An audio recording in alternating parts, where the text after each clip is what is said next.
અને જૂનાગઢના હડમતિયાની શાળામાં તપાસ કરવા ડીઈઓના આદેશ। જિલ્લા શિક્ષણાધિકારી લત્તા ઉપાધ્યાયે કમિટીની રચના કરી આગામી 3 દિવસમાં વિગતવાર અહેવાલ રજૂ કરવા માટે આદેશ આપવામાં આવ્યા છે। આ રિપોર્ટમાં કસૂરવાર સાબિત થનારની સામે કાયદેસરની કાર્યવાહી પણ કરાશે। તો હડમતિયામાં 9મા ધોરણના બાળકોને એબીસીડી નહોતી આવડી। શ્રમ અને રોજગાર વિભાગના ડેપ્યુટી સચિવે શાળાની મુલાકાત લેતા આ હકીકત સામે આવી હતી અને મુલાકાત સમયે વિદ્યાર્થીઓને એબીસીડી અને 17ના ઘડિયા પૂછવામાં આવ્યા હતા। વિદ્યાર્થીઓએ એબીસીડી અને ઘડિયા ન આવડતા હોવાનું કહ્યું, ત્યારે શાળાના શિક્ષકોએ કોરોનાના બહાનાને આગળ ધરી પોતાનો બચાવ કર્યો હતો।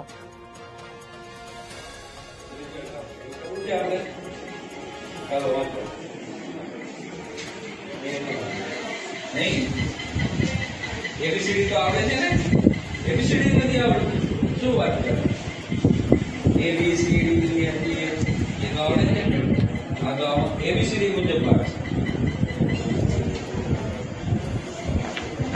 शू नहीं आवड़ती शू बात करे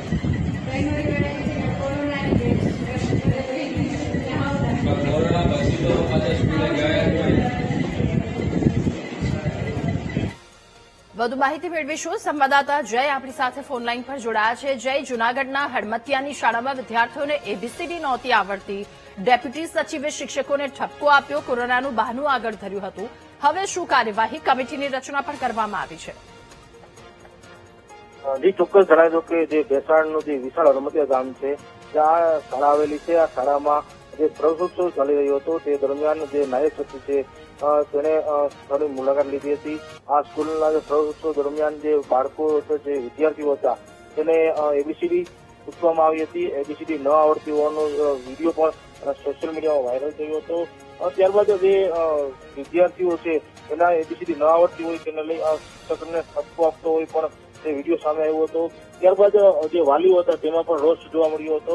હાલ તો આ જિલ્લા શિક્ષણ અધિકારી દ્વારા તપાસના આદેશ આપવામાં આવ્યા છે। હાલ જે તપાસ બાદ શું નિર્ણય આવે તે જોવાનું રહ્યું છે। આભાર આપનો વિગતો સાથે જોડાવા બદલ।